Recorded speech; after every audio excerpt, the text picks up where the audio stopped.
effective state governance must be based on the values and expectations of citizens. It cannot be imposed from outside. The Chinese experience in the poverty alleviation, development, and technology adoption offers many lessons for accelerating our modernization efforts. There is no one-size-fits-all approach to governance. Each country must chart its own path that aligns with its unique context, history, and aspirations.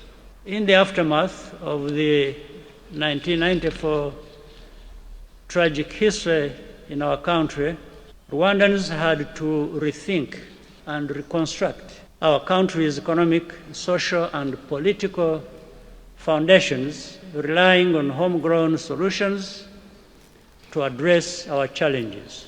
This journey of self-reliance has in fact allowed many productive partnerships to flourish between Rwanda and friendly nations, notably China, as well as many African countries.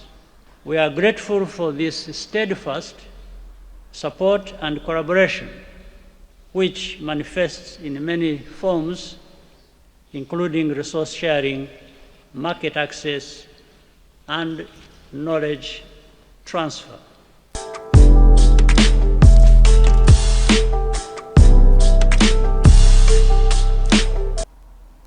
Paulo Kagame, no seu discurso, responde já às críticas que se tem posto aos países africanos a passarem parte de conferências África-América, África-China, África-Europa. E aqui, Paulo Kagame, no seu discurso, levanta tópicos muito interessantes. E eu aqui já, em respeito às pessoas que não falam inglês, ele diz que para ser um bom governo, esse governo deve pautar-se, deve regir-se segundo as aspirações, as expectativas e os valores do seu povo, e não por imposição de outro. Ou seja, nenhum governo deve gerir-se, deve governar segundo as imposições dos outros. Aqui ele diz que, ponto, o Ruanda é um país livre e deve fazer parte das conferências que lhe apetecer. Ponto. E também ele me diz aqui, já no final do seu discurso, que ele agradece a China pela conferência e ele diz que a experiência da China na erradicação da fome, na industrialização e na inovação tecnológica é para o Ruanda, é para a África muito bom, porque a China tem muita coisa a oferecer aos países africanos. Vale dizer que a China viveu um comunismo terrível, a China soube modernizar-se, mesmo vestindo a camisola do comunismo, ok? E o modelo que a China aplicou, aqui Kagame diz que é interessante, é muito bom para os países africanos,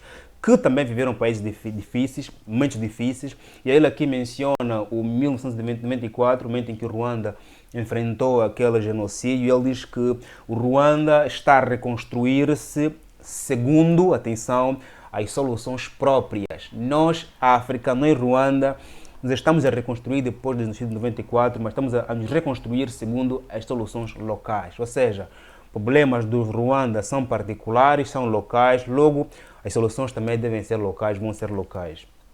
Fala também aqui da experiência da China, agradece pela conferência, diz que cada país deve traçar o seu próprio caminho e não deve ter medo de opiniões a outras, ou seja, cada país deve traçar o seu próprio caminho e não pode aceitar ser imposto qualquer norma. Aqui mais uma punchline aos críticos aos países africanos e principalmente aqui também, claro, aos críticos ocidentais. Ponto.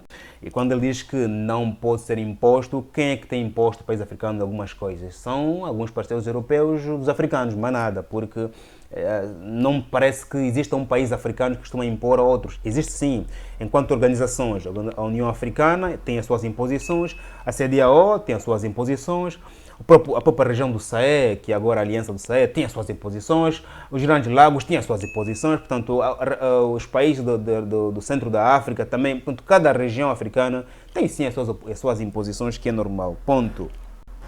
Esta conferência é um momento muito bom para florescer as nossas economias e também aqui a África compromete-se em estar aberto na partilha de conhecimento, de recursos minerais, de mercado, ou seja, aqui a Ruanda, aqui a África, oferecer o seu mercado à China e também aqui a pedir à China para que abra o seu mercado para os países africanos. Ponto. Vale dizer que nessa conferência o presidente Xi Jinping disse que vai oferecer, doar, emprestar mais 40 bilhões de dólares aos países africanos. Não esperem em contrapartida nenhum recurso natural, mas aqui Paulo Kagame diz que estamos dispostos a trocar recursos naturais, a trocar conhecimento, a trocar recursos minerais e não só. Ponto. Como vimos pelas imagens, vários presidentes africanos, não os mais notáveis em África, e também os que estão no poder há muito mais tempo, estavam presentes. Os presidentes da Guiné-Conakry, os presidentes dos dois Congos, a República do Congo e da República Democrática do Congo, estavam ali. Portanto, não esteve presente o presidente angolano, João Lourenço. A sua ausência claramente foi notável, porque Angola é um daqueles países mais influentes na África subsaariana, do ponto de vista geopolítico, apesar da África do Sul ser um país mais influente tocante à produção industrial. Okay? O posicionamento industrial da África do Sul não se compara a Angola. O posicionamento a nível do ambiente, ao nível da prosperidade econômica do Ruanda não se compara a Angola nem a África do Sul. O posicionamento da Angola em relação à política interna africana também é único, porque Angola tem estado ali muito presente em conflitos, agora é vice-presidente da União Africana. O posicionamento da Nigéria também não se compara, porque a Nigéria até agora é ainda o maior produtor. Portanto, o posicionamento do Senegal não se compara, porque o Senegal agora é o país que está aqui a ser usado como sendo o pacificador do continente africano. Portanto, é aqui o presidente Kagame a responder às possíveis críticas de que nós, a África, somos livres em participar de onde quer que queiramos. Agora, isso é bom, tem também seus riscos, ok? Os riscos são quando você quer estabelecer relações muito estreitas e únicas, ok? E é preciso também aqui ler bem os contratos para que não possas assinar aquele contrato de exclusividade, ok? Ou seja, tu só podes vender petróleo para mim, tu só podes vender madeira para mim, tu só podes fazer aquilo para mim. Portanto, essas relações com a África e a China são de interesse. Nesse momento, a África precisa da China, sim. Kagame falou da experiência da China em relação à erradicação da pobreza. A China precisa sim também da África em relação ao mercado africano, que é imenso. Vai dizer que a China tinha uma população pobre muito alta, depois atingiu a população de classe média em função da industrialização, porque você hoje é pobre, porque não trabalha, é desempregado ou trabalha no mercado informal. Quando você entra para uma empresa, você começa agora a ganhar seu salário e também a fazer a tua poupança. Aconteceu na China, as pessoas eram todas pobres porque trabalhavam nos campos. Quando a China começou a industrializar-se, muitas pessoas foram trabalhar para as empresas. Tinham um salário, conseguiam fazer poupança e investimentos. 3, 4 anos, as famílias mudam da classe pobre para a classe média. Logo, há um mercado. Logo, as pessoas também, passando para a classe média, também tornam-se especializadas, já começam a procurar por trabalhos mais especializados, okay? Porque também durante esse período que foram acumulando riqueza, também foram estudando, melhorando-se, ok? Logo, começa a existir aqui a falta de mão de obra para trabalhos de base. A China aqui pode aproveitar o mercado africano, onde há muita mão de obra barata. A Nigéria, a Angola, a Etiópia são países populosos, ok? Tanto aqui a China tem muito interesse, até porque também colocar fábricas em África rende duas vezes, porque em África tem recursos naturais para transformar esses produtos em produto acabado, ok? Em caneta, em plástico e não só. E em África tem também mão de obra barata. Logo, a África é para a China um grande mercado, porque a China cresceu tanto que precisa agora de não só vender os seus recursos para a África, mercado africano, como também precisa de mão de obra africana e barata. E assim, claramente, essas conferências interessam muito a China para poder cada vez mais robustecer-se. E tem mais, esses empréstimos que a China faz aos países africanos são muito bons para a China, porque claramente são também uma forma de capitalizar os cash flow. O cash, né? Eu tenho tanto dinheiro que eu já investi na América, já investi no Tesouro Americano, já investi no Tesouro Europeu, já investi em todos os cantos.